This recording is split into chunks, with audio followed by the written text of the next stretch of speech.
Neste vídeo, realizaremos a resolução da prova do concurso público da Copel, realizado em 2009 pela FAI, para o cargo de eletricista aprendiz. Nível de escolaridade exigido é o nível médio. O link para o download da prova estará abaixo na descrição. O foco do vídeo é a resolução das questões relacionadas aos conhecimentos específicos. Questão 1. Sobre corrente elétrica em meios condutores, marque a afirmação que está incorreta. Atenção ao termo incorreto aqui, hein? Então vamos lembrar da definição de corrente elétrica. Corrente elétrica é a taxa de variação de carga pelo tempo. I é igual a dQ dt. E a sua unidade de medida em ampere. Carga é dada como a multiplicação do número de portadores dela multiplicada pela carga elementar de um elétron. Sua unidade de medida é o coulomb. Então, basicamente, se a gente tem um condutor, esse condutor possui elétrons livres. Quando ele está sujeito a um campo elétrico, esses condutores se deslocarão. Esta é a corrente elétrica.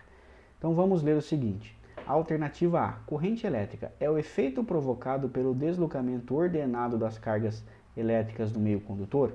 Eu entendo que esta alternativa está errada. Porque o efeito provocado pelo deslocamento não é corrente elétrica.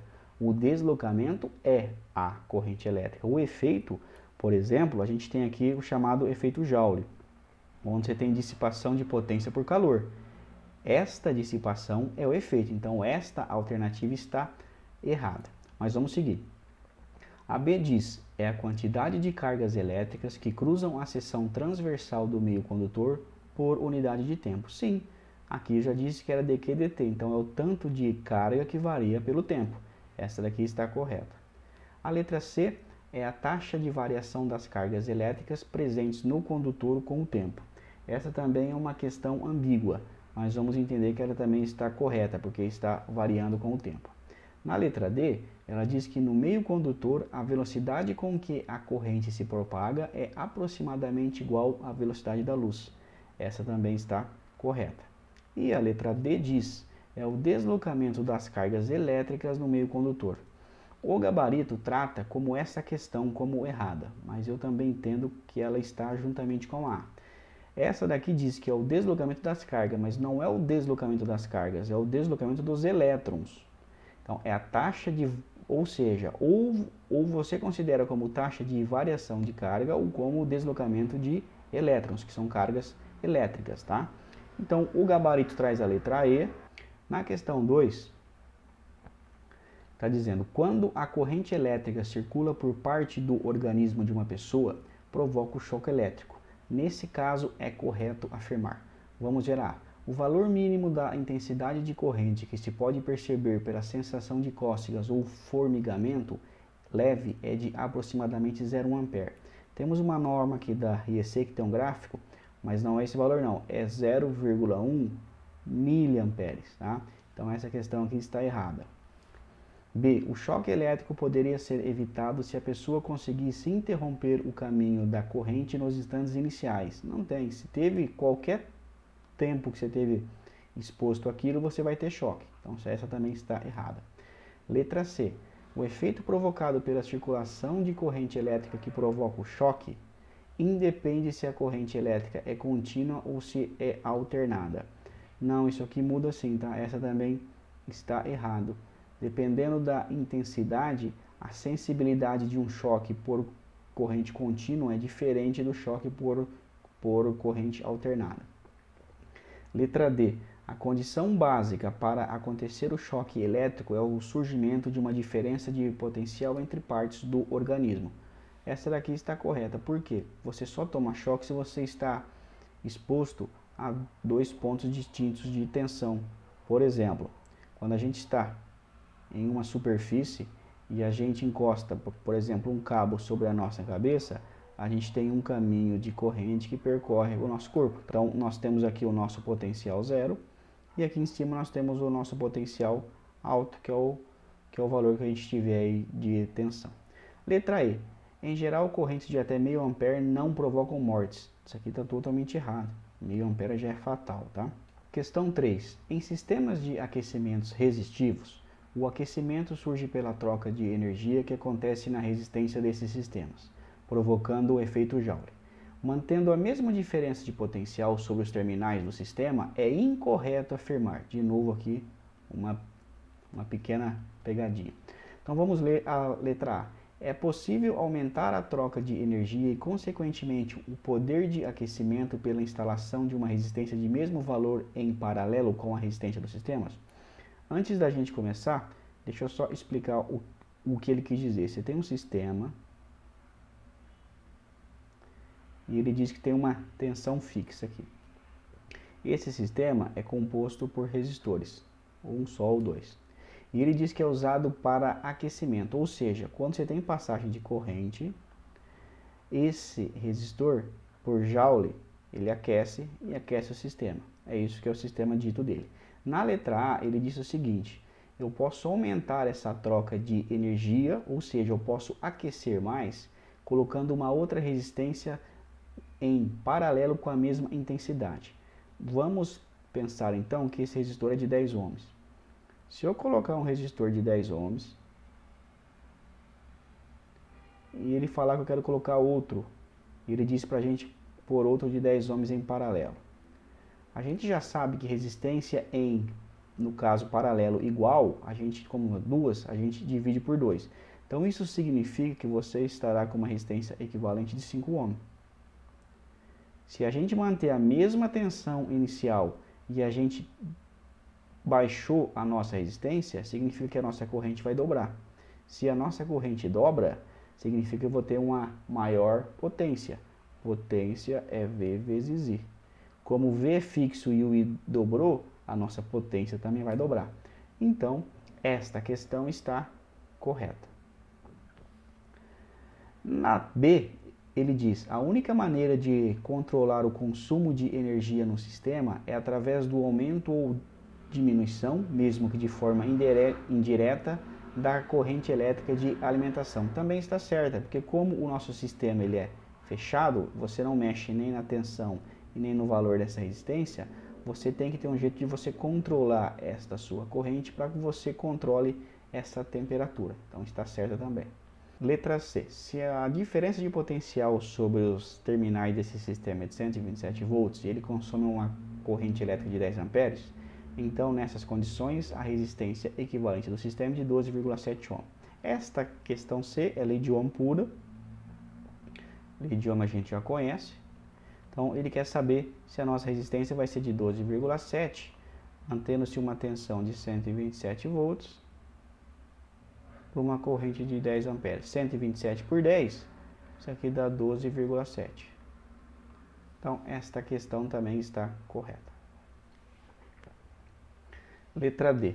A temperatura resultante poderá ser diminuída através da diminuição da resistência equivalente. Vamos ver isso aqui. A temperatura resultante poderá ser diminuída? Não. Como eu disse aqui, se a nossa resistência equivalente cai, foi nesse cálculo, a nossa corrente aumenta e, consequentemente, a nossa temperatura também aumenta. Então, essa daqui está incorreta. Letra E. A resistência elétrica do sistema é invariante com a corrente que por ela circula. Sim, esta resistência interna, como ela é fixa, ela não vai mudar. Você pode pôr qualquer valor aqui de corrente que ela não vai mudar. Então, resposta certa, letra D. Com relação à tensão e diferença de potencial, marque a alternativa correta. Esta questão também, no meu ponto de vista, ela até poderia ser cancelada, porque ela tem alguns erros aí que alguns autores podem discordar do que foi dito aqui nesse gabarito. Primeiro, ela diz: tensão é especificada em geradores, enquanto diferença de potencial é especificada sobre elementos consumidores. Essa daqui é completamente errada. Tensão e diferença de potencial são sinônimos? Alguns autores dizem que sim. Então esta poderia estar correta. Alguns autores inclusive usam o termo tensão barra diferença de potencial. Tá? A letra C. O termo tensão é mais usual em sistemas de potência, enquanto diferença de potencial é mais usual em sistemas eletrônicos. Também não. D. Tensão possui o mesmo significado de diferença de potencial, quando se toma um ponto de referência com tensão nula. Vamos só explicar aqui uma coisa muito comum que a gente vê aí no dia a dia com relação a esses dois termos. Se você tem um circuitozinho simples, tá? Eu tenho aqui, por exemplo, uma fonte de 20 volts, e eu tenho aqui uma queda de 5 volts, e consequentemente aqui uma queda de 15 volts. Temos dois resistores, RA e RB. Uma das coisas que a gente vê que é comumente usado é que toda vez que você fala em tensão, significa que você está querendo saber a tensão de um ponto em relação ao terra. Por exemplo, se eu disser que aqui é o ponto A, se eu perguntar qual que é a tensão do ponto A, você automaticamente já vai entender que é em relação ao terra, nesse caso, 20 volts. Se eu te perguntar qual que é a tensão do ponto B, você já tem que entender que a tensão do ponto B já é do ponto B ao terra. Então, VB, nesse caso, seria 15 volts. Porém, quando você usa o termo DDP, já é muito comum você já falar qual que é a DDP entre dois pontos. Por exemplo, qual que é a DDP entre A e B? Significa que eu quero saber qual que é a tensão no resistor RA. Então, entre A e B, eu tenho 5 volts. O que também pode ser dito quando você pergunta qual que é a tensão no resistor RA. Quando você diz qual é a tensão no resistor RA, você quer saber qual que é a diferença desses dois pontos. Da mesma forma, 5 volts. Tá? Então, na D ele diz, tensão possui o mesmo significado de diferença de potencial quando se toma um ponto de referência com tensão nula. Sim, porque se a minha DDP for com o ponto B relacionado ao terra, DDP e tensão será o mesmo. Então, esta questão também pode ser dita como certa. Letra E. A diferença de tensão vem da lei de Ohm, enquanto a diferença de potencial é definida a partir do campo elétrico. Isso aqui está totalmente errado, tá? Então é o seguinte, no gabarito, ele trazia esta questão correta, se não me engano, como a letra D. Porém, alguns autores entendem que elas são sinônimos e essa questão também poderia ser levada aí a ter recurso. Questão 5. O circuito elétrico apresentado na figura a seguir é composto por 6 elementos cujas tensões são conhecidas em apenas 3. A tensão sobre os terminais dos outros 3 elementos, V1, V2 e V3, são respectivamente. Então aqui ele deu um circuitozinho onde ele se lembra muito com a ponte de Wheatstone, mas ele está um pouco mais simples porque ele já deu a nossa queda de tensão. O segredo aqui para a gente resolver esta questão é a gente aplicando a lei de Kirchhoff das tensões, onde ele diz que as quedas de tensões em uma malha fechada é nula. Então, se a gente fechar uma malha nesse sentido aqui, ó, a gente escolhe um sentido e agora a gente escreve tudo que essa seta vai enxergar. Então, vamos ver aqui, ó, no sentido anti-horário. Ela bate no menos 12. Aí ela vem pra cá, bate no mais 6.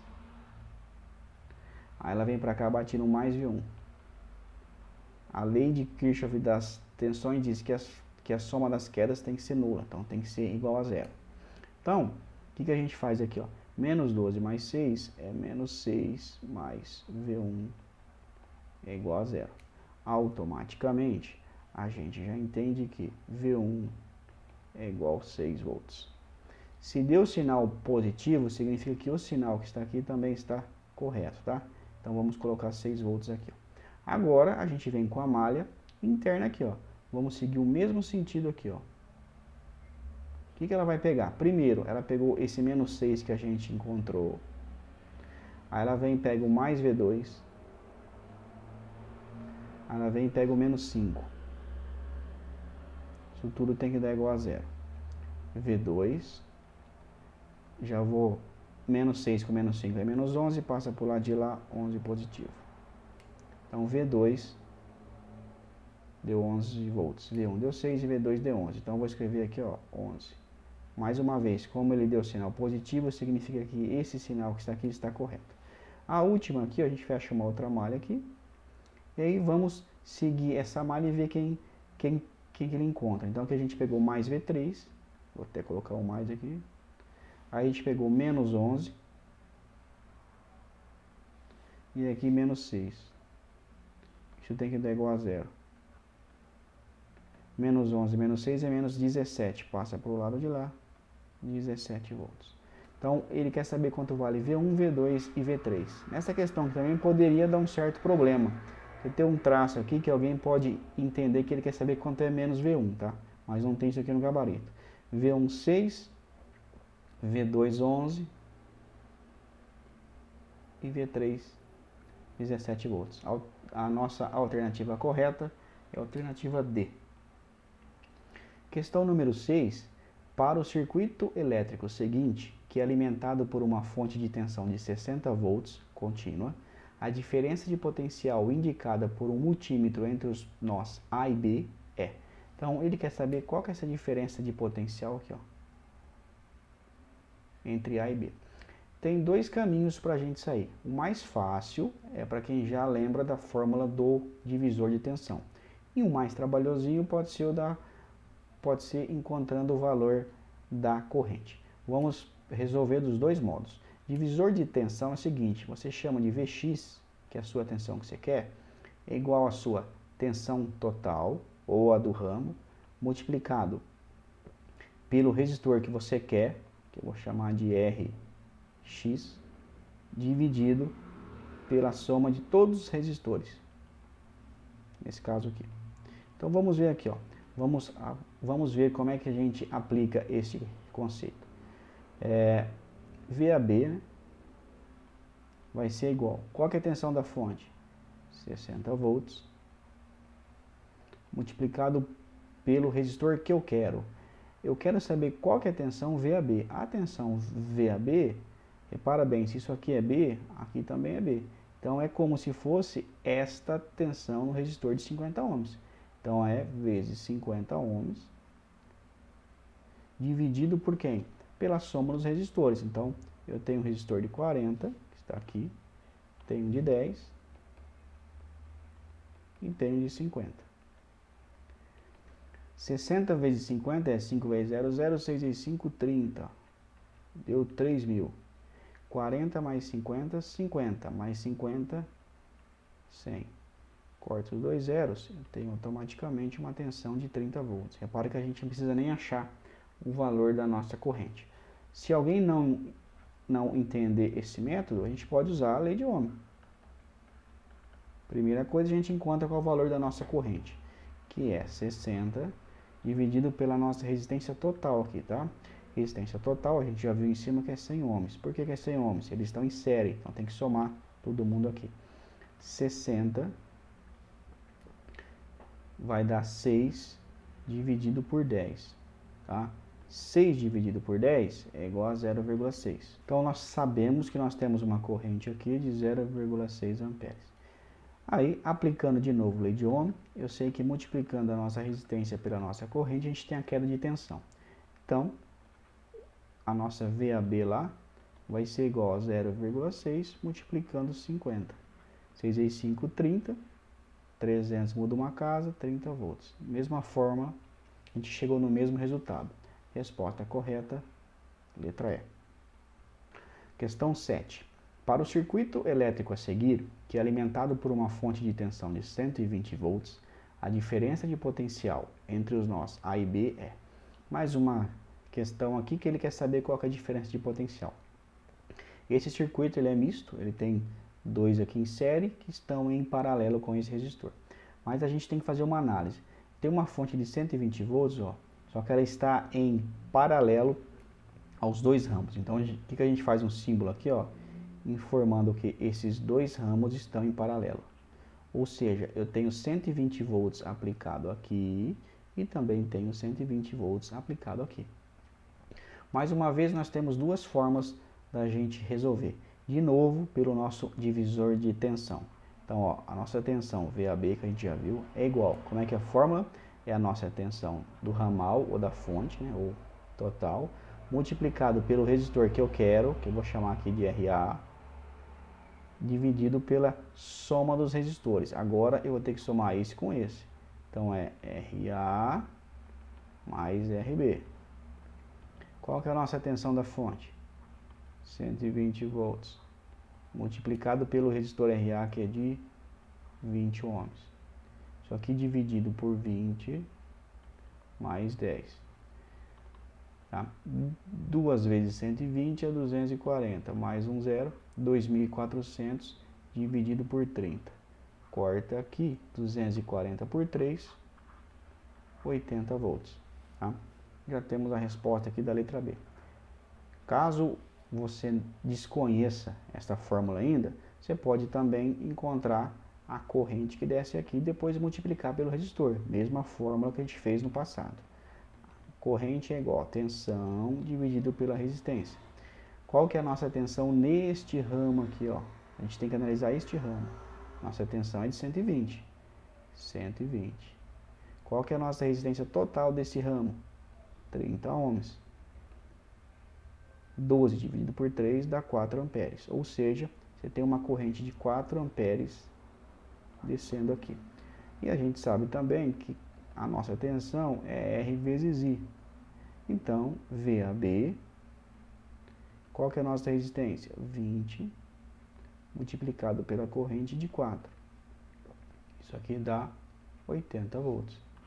Duas formas para a mesma resposta. Questão 8. A resistência elétrica de um condutor uniforme é. Para a gente responder essa questão, a gente vai ter que lembrar da resistência elétrica, dada pela fórmula R é igual a ρ multiplicado por L dividido por A. Então, R é a nossa resistência, que a gente conhece em ohm. ρ é a resistência do material, que muda de um para o outro, é igual a ohm por metro. L é dado em metro e A é dado em metro quadrado. Então, o que ele está dizendo? A resistência elétrica é nula? Não, não é nula. Você sempre tem um cabo lá, ele vai ter uma pequena resistência elétrica. Então, essa questão está errada. Letra B. Ela é diretamente proporcional ao seu comprimento e inversamente proporcional à resistividade. Vamos ver aqui, ó. Diretamente proporcional ao seu comprimento. Sim, quanto maior o L, maior a resistência. Agora está dizendo que é inversamente proporcional à sua resistividade. Não é, ela é diretamente proporcional aos dois. Ó. Quando a gente vê uma fórmula que multiplica, a gente tem que entender isso daqui. Ó. Quando está multiplicando, ele é diretamente proporcional. Quando ele está dividindo, ele é inversamente proporcional. Então, já vamos nos atentar que ele é diretamente proporcional ao ρ e ao L e é inversamente proporcional à área. Por isso que o cabo, quanto mais longo, maior a resistência. Quanto mais espesso, menor a resistência. Então vamos ver a B. Essa aqui também está errada. Diretamente proporcional ao seu comprimento, verdade. E inversamente proporcional à área da seção transversal. Correto. É diretamente proporcional ao L e inversamente ao A. Vamos só dar uma lida nas outras. É diretamente proporcional à sua área de seção transversal? A gente já viu que não. Nenhuma das anteriores também não. Então, a alternativa correta, letra C. Questão 9. Com relação a um resistor linear ideal, operando em condições normais, pode-se afirmar. A sua resistência é função da diferença de potencial estabelecida em seus terminais. Então, o que ele está querendo dizer aqui? Ó? Tem um resistor linear e ideal. Ele está dizendo que a resistência dele ela é função da diferença de potencial. Repara bem, se eu colocar uma fonte aqui de 5 volts, essa resistência não vai mudar. Se eu mudar para 10, também não. Então, isso aqui está errado. Ela não é função da diferença de potencial dele, não. Errado. Letra B. A sua resistência é a medida da força estabelecida contra a passagem da corrente elétrica. A sua resistência é a medida da força estabelecida contra a passagem da corrente elétrica. Essa questão pode estar certa, mas esse termo força aqui não está muito legal, tá? Consideraria errada.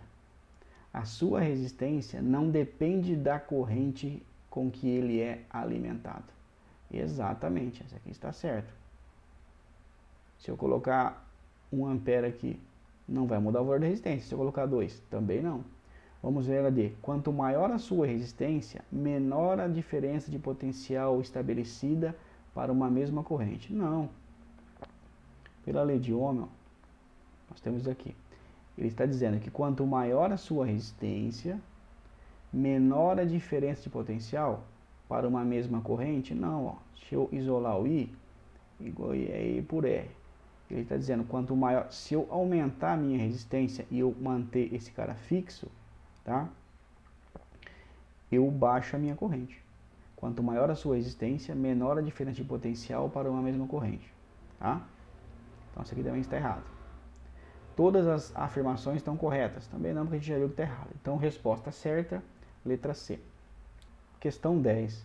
A resistência equivalente entre os terminais A e B do circuito a seguir é... Ele quer saber qual que é a resistência entre esses dois pontos aqui, ó. Bom, a questãozinha não é difícil não. Repara bem, aqui nós temos dois resistores em paralelo.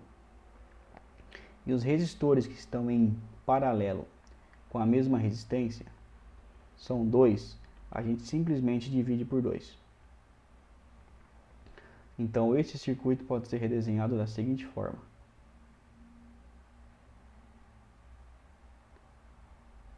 Temos esse de 60 ohms, esse resistor de 25 e esse resistor que a gente encontrou, que é os dois de 5 aqui, ó, que saíram dessa conta. A gente vê então aqui que esses dois estão em série. Então automaticamente a gente pode substituir mais uma vez o desenho, fazendo passo a passo, tá? Por um resistor de 60 em paralelo com o de 30. E agora, qual que é a nossa resistência total? A gente tem a nossa resistência equivalente, é 60 com 30, então é produto dividido pela soma. Quanto que é 60 vezes 30? 3 vezes 0, 0, 3 vezes 6, 18. 1.800 dividido por 90. Corta, corta. 180 dividido por 9, 20 ohms. Tá? Então nós temos uma resposta de 20 ohms. Resposta letra B. Correta resposta letra B. Mais uma questão de análise de circuitos, questão 11. O circuito que segue está com os terminais A e B em aberto. O que significa dizer que está em aberto? Estão flutuando. E é composto por duas malhas seguidas por uma fonte de tensão contínua de 6 e um resistor de 30 ohms. A primeira malha possui uma fonte de corrente, essa daqui, ó, de 2 amperes. E a segunda malha possui uma fonte de tensão, também contínua de 20 volts, conforme ilustrado. Um voltímetro conectado entre os nós A e B medirá qual tensão? Então ele quer colocar aqui multímetro entre essas duas pontas aqui, ó. E ele quer saber qual o valor da tensão. Bom, não é uma questão difícil também, só tem que entender um pouco aí a parte conceitual. Primeira coisa que a gente tem que lembrar é o seguinte: se esse cara está em aberto, aqui não tem corrente, como se isso aqui não existisse. Então a gente pode ver que isso aqui não tem nada. Da mesma forma aqui, como aqui está em aberto, esta corrente é igual a zero. Se essa corrente é igual a zero, a gente não tem esta queda de tensão. Esse resistor pode ser ignorado. Então vamos ver o que a gente tem aqui na nossa malha esquerda. A gente tem uma fonte de 2 amperes e obrigatoriamente esta corrente passa aqui. Tá? Então aqui passa 2 amperes. E como eu tenho 2 amperes saindo da fonte, obrigatoriamente eu preciso ter retorno de 2 amperes também aqui. Então aqui eu tenho uma corrente de 2 amperes. 2 vezes 8 é 16. Então nesse sentido aqui, ó, como a minha corrente subiu, ela bate sempre no terminal positivo da queda. Então aqui eu tenho uma tensão de 16 volts. Aplicando lei de Ohm, E é igual a R vezes I. É daqui que saiu, 8 vezes 2. Da mesma forma aqui, 2 vezes 10, você teria nesta polaridade quantos volts? 2 vezes 10, 20 volts. Tá? E aí, então ficou claro isso aqui. Vamos agora para o lado direito. Vamos ver aqui aquela lei das malhas, que diz que a queda em uma malha é nula. Então eu tenho 20 volts, eu tenho aqui 15 ohms e aqui 5. Para eu descobrir quanto eu tenho aqui, eu vou simplesmente fazer o divisor de tensão. Lembra que eu disse, ó, vou chamar aqui, ó, a queda no resistor de 15, tá? É igual tensão da fonte, que nesse nosso caso é 20, vezes o que eu quero, 15 ohms, dividido por 15 mais 5. Quanto que é 20 vezes 15? 2 vezes 15 é 30, com mais um zero, 300. 300 dividido por 20. 30 dividido por 2 é 15 volts. Então aqui a gente tem, nesse sentido aqui, 15 volts. Então vamos agora fazer uma conta assim, ó. Ele quer saber qual que é a tensão entre os nós A e B. Vamos sair desse ponto aqui, ó. Nós viemos para cá e aqui a gente tá do mais para o menos. Então a gente caiu 6 volts. A gente continua andando aqui. A gente andando aqui, ó, a gente foi do menos para o mais. A gente subiu 15. Porque a gente pegou do menos, foi para o mais. Então, ó, pensa assim. Quando a gente vai do mais para o menos, você está afundando. Quando você está do menos para o mais, você está subindo, como se fosse uma parede. Aí você continua aqui caminhando, você subiu mais 16. Então, se eu pegar daqui até aqui, significa que eu caí 6 nessa fonte, subi 15, subi 16. 15 mais 16, 31, menos 6, é igual a 25 volts. Resposta letra E. Questão técnica, mas muito bem elaborada. Questão 12. A corrente elétrica fornecida pela fonte de 1000 volts do circuito que segue é... Bom, ele quer saber qual que é a corrente que sai aqui da fonte, ó. Essa é a pergunta dele. Então, o que a gente tem que fazer? Primeira coisa, fazer esses dois resistores virarem um só. A gente já viu que 100 ohm paralelo com 100, 2 igual, divide por 2. E aí a gente pode redesenhar o circuito considerando apenas dois resistores. Esse anteriormente dado de 200 ohms e esse dado de 50 ohms. Então, agora eu consigo achar mais fácil a minha corrente. Minha corrente será E por R. Então, a minha corrente é... A minha tensão é 1000 volts e a minha resistência é de 250. Corta 0 com 0, 100 dividido por 25, 4 amperes. Resposta letra C. Questão 13. Dois dispositivos estão conectados em série. Então vamos fazer aqui, ó. Dois dispositivos conectados em série. O primeiro possui uma resistência equivalente de 4 ohm. E a resistência equivalente do segundo é desconhecida. O circuito foi conectado a uma bateria de 12 volts. Então nós temos aqui 12 volts, que passou a suprir uma potência de 24 watts. O valor mais apropriado da resistência do dispositivo desconhecido é de quanto? Então esta é a situação. Ele tem um resistor de 4 ohm, com outro que ele não sabe o valor. E ele quer saber qual é esse valor. Nós temos algumas técnicas aqui para sair. Primeiramente, vamos só lembrar das fórmulas da potência, caso a gente utilize. P igual a V vezes I. Isso aqui é a fórmula básica. Mas aí a gente tem a lei de Ohm, não tem? Então eu sei que E é igual a V, ó. E não é igual a R vezes I, então eu posso substituir aqui por R vezes I. Então P também passa a ser R vezes I, que a gente conhece como P vezes RI ao quadrado. Da mesma forma, eu posso pegar esse aqui e posso trocar, I é igual a E por R. Então P é igual a E por R vezes o E lá de novo. Por isso que a gente chama isso aqui de E ao quadrado, ou V ao quadrado dividido por R. Tá? Então são essas três fórmulas básicas aqui da potência, que é bom a gente ter sempre em cabeça, que ajuda a gente a sair de bastante exercício. Então, o que a gente consegue saber aqui? Potência, então V, ó, é V ao quadrado por R. Eu posso isolar o R, passando para lá, fica V ao quadrado dividido por P. Qual que é o V ao quadrado? 12 vezes 12. 12 vezes 12 é 144. 144 dividido por 24. Vamos ver se isso aqui vai dar legal. 144 dividido por 24. Quantas vezes dará esse cara aqui? 25, 50 para 100 dá 4. Vamos tentar 5 vezes. Se não dá, a gente faz de novo. 5 vezes 4, 20. Para 24, 4. 2 vezes 5, 10. 11, 12. Para 14, 2. Opa, dá para 6 então, hein? Vou trocar aqui que vai dar número redondo ainda. 144 dividido para 24. Vamos ver se vai dar número redondinho mesmo. 6. 6 vezes 4, 24. Para 24, nada. 2 vezes 6, 12. 3 vezes 14. Para 14, nada. Redondinho. Então, significa que a nossa resistência é de 6 ohms. Certo? Como a resistência vista pela fonte é de 6 ohms, total, e a gente já sabe que tem 4 aqui, automaticamente aqui sobrou 2 ohms. É isso que ele queria, resposta letra B.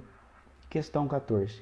Para o circuito elétrico composto por cargas lineares, alimentados por um sinal alternado puro na frequência de 60 Hz, não é correto afirmar que... Primeiramente, vamos ver o que é carga linear. Carga linear é a carga que causa fator de potência, mas somente por deslocamento de sinal. Por exemplo, esses sinais aqui, ó, eles estão se deslocando. Repara que não está em fase. Quando a gente diz que um sinal está em fase, sinal de tensão e de corrente, eles cruzam o zero exatamente um em cima do outro. Quando você tem carga não linear, pode ser que ela dá atraso ou que ela adiante. Então isso aqui pode ficar assim, ó. Isso é um atraso. Então esta é uma carga linear, tá? Então vamos ver o que ele diz. A eficiência do sistema é diretamente influenciada pelo fator de potência das cargas? Verdade. Quanto menor o seu fator de potência, menos eficiente é o seu sistema, porque você está tendo corrente que não está gerando trabalho. O fator de potência pode ser calculado pelo cosseno do ângulo de defasagem entre o sinal de tensão e de corrente? Sim. O fator de potência é chamado cosseno de φ. Φ é o ângulo da tensão menos o ângulo da corrente. Está correto também. O fator de potência pode ser calculado pela relação entre a potência ativa e pela potência aparente? Sim. O fator de potência também é dado por P dividido por S. Correto também. O fator de potência pode ser ajustado pelo emprego de capacitores adequadamente instalados mais próximos da carga? Correto também. O fator de potência na carga independe da quantidade de energia reativa requerida? Essa está errada.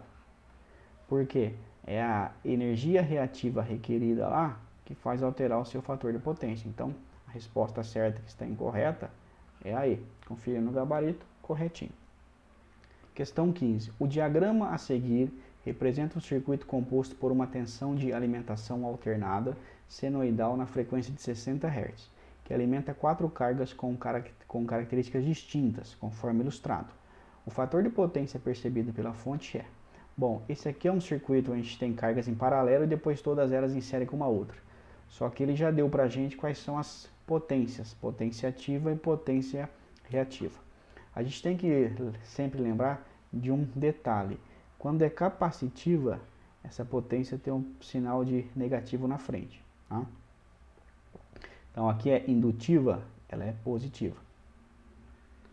Indutiva, ela é positiva e capacitiva, ela é negativa. Por que isso? Porque no triângulo de potência, nós temos isso aqui.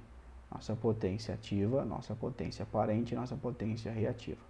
Quando ela está para cima aqui do eixo X, significa que ela é de carga indutiva. Quando ela é potência de carga capacitiva, ela está para baixo. Tanto que quando a gente quer baixar o nosso fator de potência, a gente instala banco de capacitores e esse valor aqui ele é diminuído, tá? Então, o que a gente tem que ver? Qual que é o fator de potência visto pela fonte? Basicamente, fator de potência é igual a P por S. Então, o que a gente faz? Vamos somar toda a nossa potência ativa. Potência ativa, nós temos 0,5K. Depois nós temos 0,7 dessa carga. Depois nós temos 0,8. Depois nós temos 1 ampere, 1 kW. Como isso aqui já está dado em potência, não importa se está sério ou paralelo, já pode considerar como consumo. Se ele tivesse dado, por exemplo, valores de indutância, a gente tem que fazer a soma vetorial, tá? Então vamos ver quanto deu a nossa potência ativa. 1. Aqui dá mais 1,5. 2,5 com mais meio, 3. Então deu 3 kW de potência ativa. Agora vamos ver quando é nossa potência reativa. Nossa potência reativa é, primeiro nós temos um sinal de menos 0,1. Aqui nós temos mais 3,1, mais 3 e aqui menos 2. Quanto que deu então? 3 menos 2 é 1. 4,1 com menos 1 deu 4 kVAR. E aí a gente precisa achar nossa potência aparente. Nossa potência aparente a gente pode achar da forma mais fácil, porque nós já sabemos que é um triângulo, é o P mais J aqui lá. Lembra disso aqui? A gente tem que lembrar que o nosso triângulo de potência, como eu fiz ali em cima, então o que ele deu? Ele deu uma potência aqui de 3, potência de 4. Nem precisa fazer conta. Quando você tem um triângulo desse modo, onde você tem 3 e 4, a sua hipotenusa obrigatoriamente é o 5, tá? Então aqui nós temos a nossa potência ativa, potência reativa, VAR, e a nossa potência aparente. Se você não lembrasse disso, você ia fazer que S ao quadrado, qual que é a potência ativa ao quadrado? 3 ao quadrado, mais 4 ao quadrado. Isso aqui dá igual a 9 mais 16, 25. Então, quando você tem S ao quadrado igual a 25, você tira a raiz dos dois lados. Raiz corta com 2, S é igual a raiz de 25, que é 5. Então, a gente tem 5 kVA. Como o nosso fator de potência é P por S, nosso P vale 3 e o nosso S vale 5. 3 dividido por 5 é 0,6. Nossa resposta certa é a letra E. Este é o fator de potência enxergado pela carga. Questão 16. Esta questão, se não me engano, foi anulada após recurso, mas ela tem um erro aqui que ela não diz algumas coisas. Por exemplo, considere um sistema de distribuição de energia elétrica linear alimentado por uma tensão puramente senoidal na frequência de 60 Hz e cujo diagrama unifilar seja aproximadamente conforme ilustrado a seguir. O sistema apresenta perdas de efeito Joule no cabo aéreo, que é esse cabo aqui, tá? Podendo ser representada por uma resistência R. Então, esta resistência simboliza todas as perdas que tem no cabo.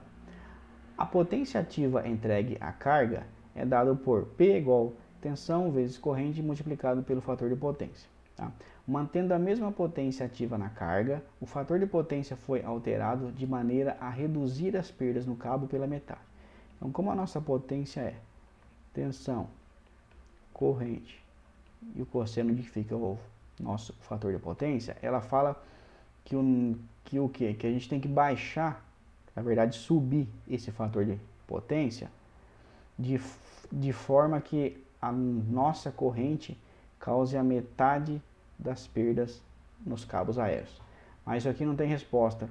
Por quê? Porque tem algumas outras variáveis. Ele diz o seguinte: o novo fator de potência, da onde? Da carga ou do sistema inteiro?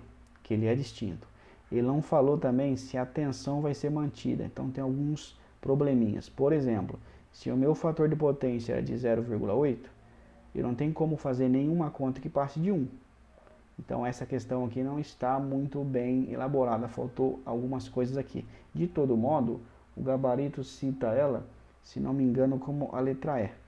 Mas nem todas as condições essa letra E é verdadeira.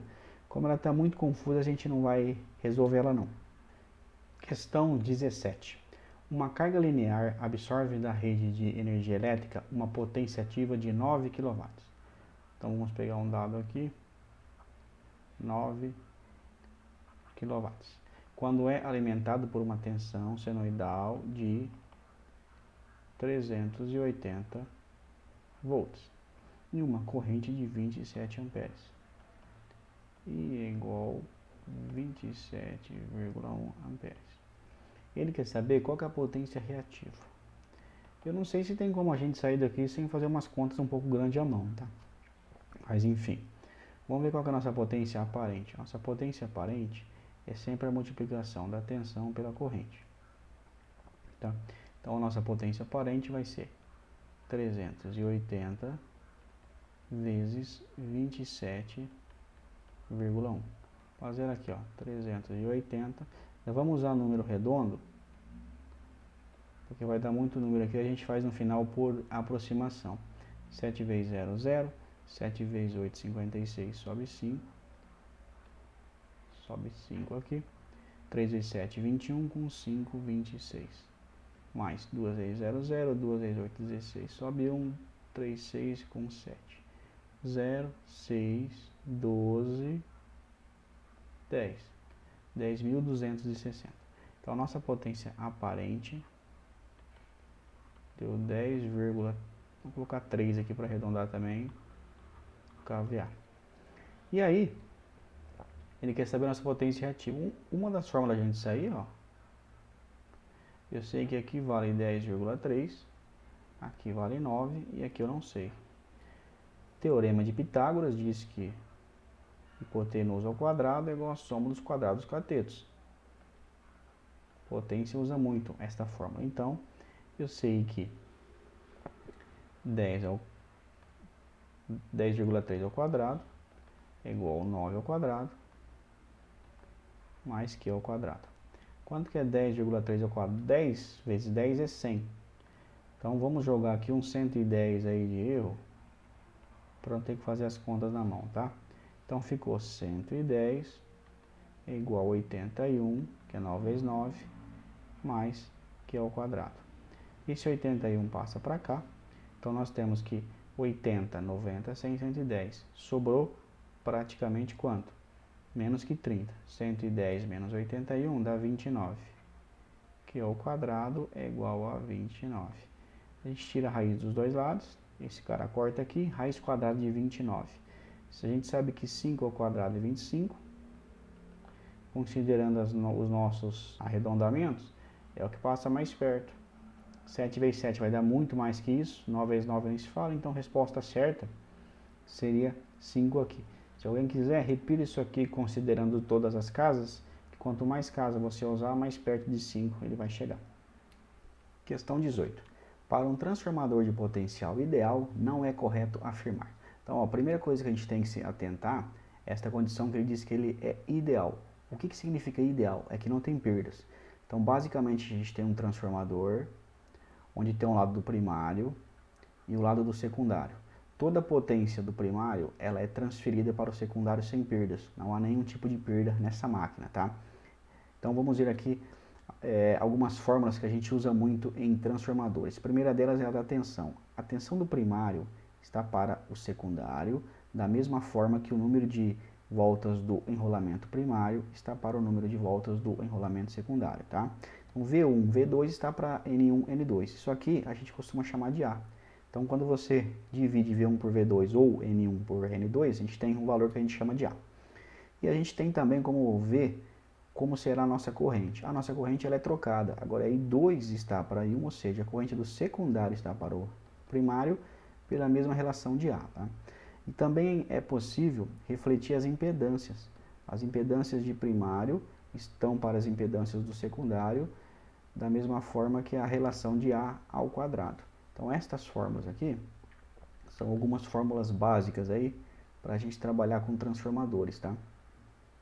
Então, vamos ler a alternativa A. A relação entre a tensão no lado primário e a tensão no lado secundário é igual à relação dos respectivos números de espira. Ele está dizendo sobre esse trecho aqui, ó.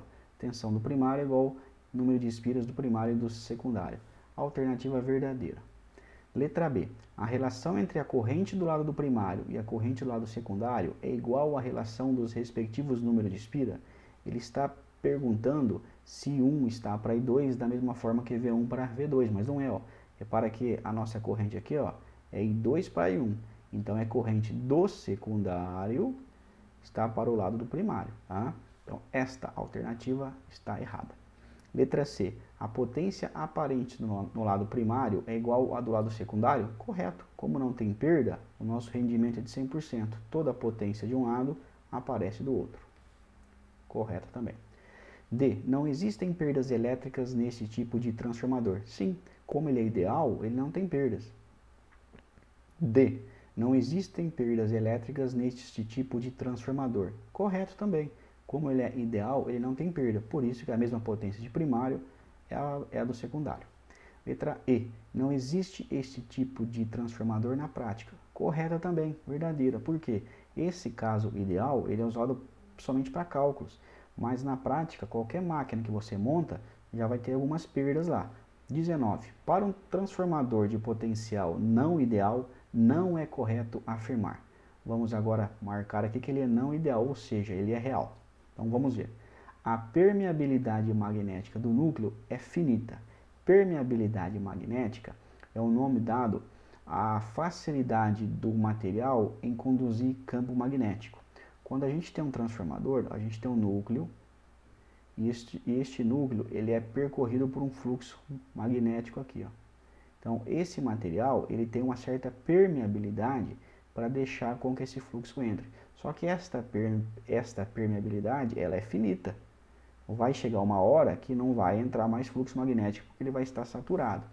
Então isso daqui está correto. A alternativa B. Os condutores dos enrolamentos possuem uma pequena resistividade. Sim. Suponhamos que a gente tenha desse lado aqui um enrolamento muito longo. A gente sabe que isso aqui é feito de cabo de cobre. Então, todo cabo possui uma certa resistência. Então, verdade também a B. Letra C. Os transformadores reais devem ser evitados em sistemas elétricos muito sensíveis.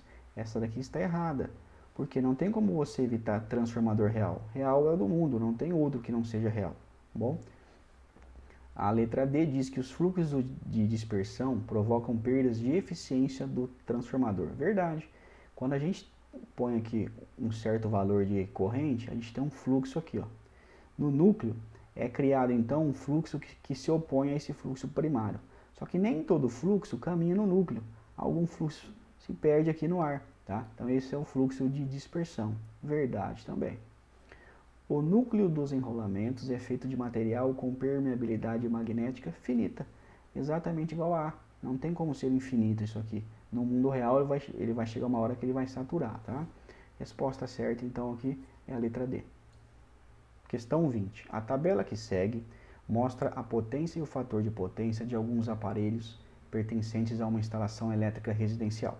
Se todos esses aparelhos permanecerem ligados durante o tempo médio diário indicado, o consumo em kWh final em um mês de 30 dias será de aproximadamente...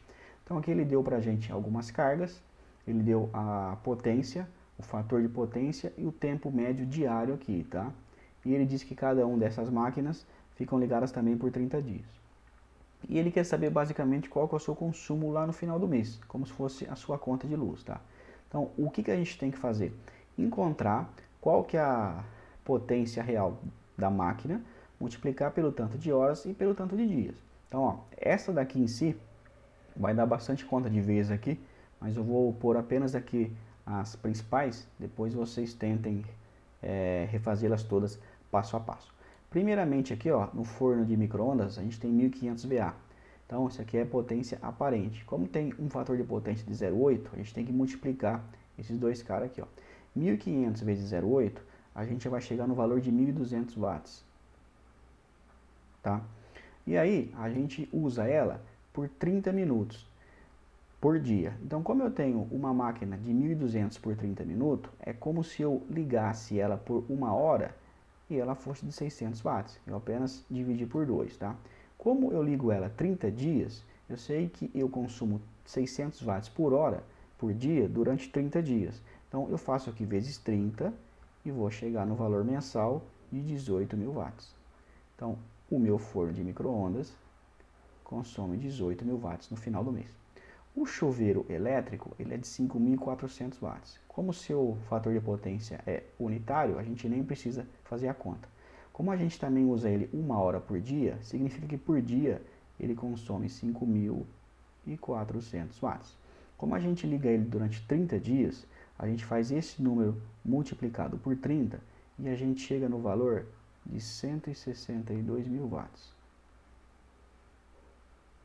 por mês. A geladeira ela é de 130 VA. A gente multiplica pelo fator de potência para achar um valor de potência ativa de 117 watts. Como a gente usa ela 10 horas, a gente multiplica por 10, vira 1170. Multiplicado por 30 dias, a gente chega a um valor de 35.100. Este é o custo de energia dele. Agora vamos para o forno elétrico. Potência já dada em watts, então o fator de potência aqui é unitário, 800 watts, só que a gente utiliza apenas 30 minutos por dia. É como se eu utilizasse ele por 1 hora e a potência então fosse de 400 watts, tá? Como a gente usa ele por 30 dias, a gente multiplica ele por 30 e a gente vai encontrar o valor de 12.000 watts.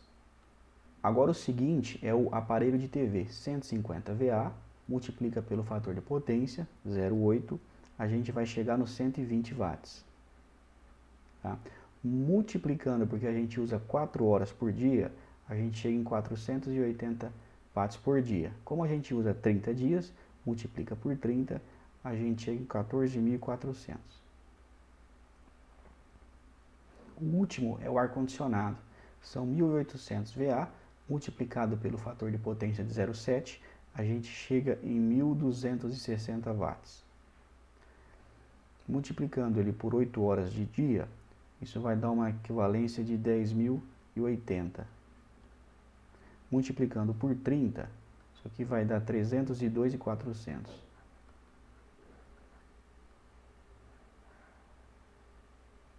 Com esses valores encontrados, a gente pode somá-los e a gente chega a um valor mensal de 540 kWh mês. Resposta à letra C.